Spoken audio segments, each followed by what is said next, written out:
আবারও চীনের ওপর শুল্ক আরোপের হুমকি দিলেন মার্কিন প্রেসিডেন্ট ডোনাল্ড ট্রাম্প। চীন যদি যুক্তরাষ্ট্রকে বিরল খনিজ ম্যাগনেট সরবরাহ না করে তাহলে 200% শুল্কের মুখোমুখি হতে হবে বলে জানিয়েছেন তিনি। চলতি মাসের শুরুতে বিশ্বের দুই বৃহত্তম অর্থনীতির মধ্যে বিরোধ কিছুটা কমতে নিলেও ট্রাম্পের নতুন হুমকির কারণে পরিস্থিতি আরও জটিল হতে পারে বলছেন বিশ্লেষকরা। ডেস্ক রিপোর্টে বিস্তারিত। ওয়ালটন এখন দেশের সীমানা পেরিয়ে পৌঁছে গিয়েছে 50টিরও বেশি দেশে। ওয়ালটন, ঘরে ঘরে বিশ্বজুড়ে।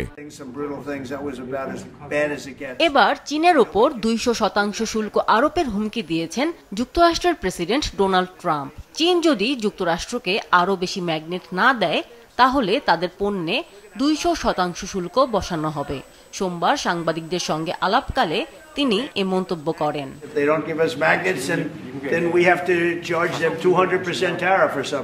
ট্রাম্পের এমন মন্তব্যের পর নতুন করে আলোচনায় এখন চীনের খনিজ চুম্বক।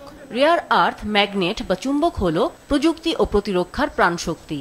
একদিকে যেমন স্মার্টফোন, ল্যাপটপ ও ইলেকট্রিক গাড়ির মতো প্রযুক্তিতে এর ব্যবহার রয়েছে, তেমনি অন্যদিকে ফাইটার জেট, মিসাইল ও সাবমেরিনের মতো প্রতিরক্ষা শিল্পেও চুম্বকের ব্যবহার অপরিহার্য।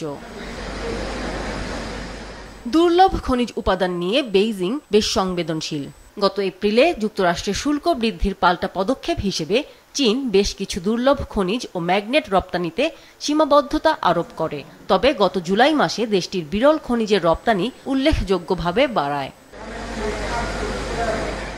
হিসেব বলছে বর্তমানে বৈশ্বিক ম্যাগনেট বাজারের প্রায় 90%ই চীনের দখলে।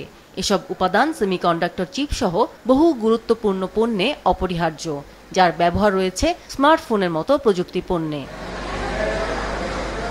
শুধু কাঁচামাল নয়, প্রসেসিং ও ফিনিশড ম্যাগনেটেও তাদের একচেটিয়া আধিপত্য রয়েছে। যুক্তরাষ্ট্রে কিছু রেয়ার আর্থ খনি থাকলেও সেগুলো প্রক্রিয়াজাত করার ক্ষমতা সীমিত। অনেক সময় এসব কাঁচামাল চীনেই রিফাইন করতে হয়। ট্রাম্পের এই মন্তব্য এমন এক সময়ে এসেছে যখন যুক্তরাষ্ট্রের ইন্টেল কর্পোরেশনে 10% শেয়ার নেয়ার ঘোষণা দেয়া হয়েছে। বিশ্বের অন্যতম বৃহৎ সেমিকন্ডাক্টর চিপ প্রস্তুতকারী এই কোম্পানি দুর্লভ খনিজ উপাদানের উপর ব্যাপকভাবে নির্ভরশীল। চলতি মাসের শুরুতে বিশ্বের দুই বৃহত্তম অর্থনীতির মধ্যে বিরোধ কিছুটা প্রশমিত হওয়ার আভাস মিললেও নতুন হুমকি পরিস্থিতিকে আবার জটিল করে তুলতে পারে বলে মনে করছেন বিশ্লেষকরা।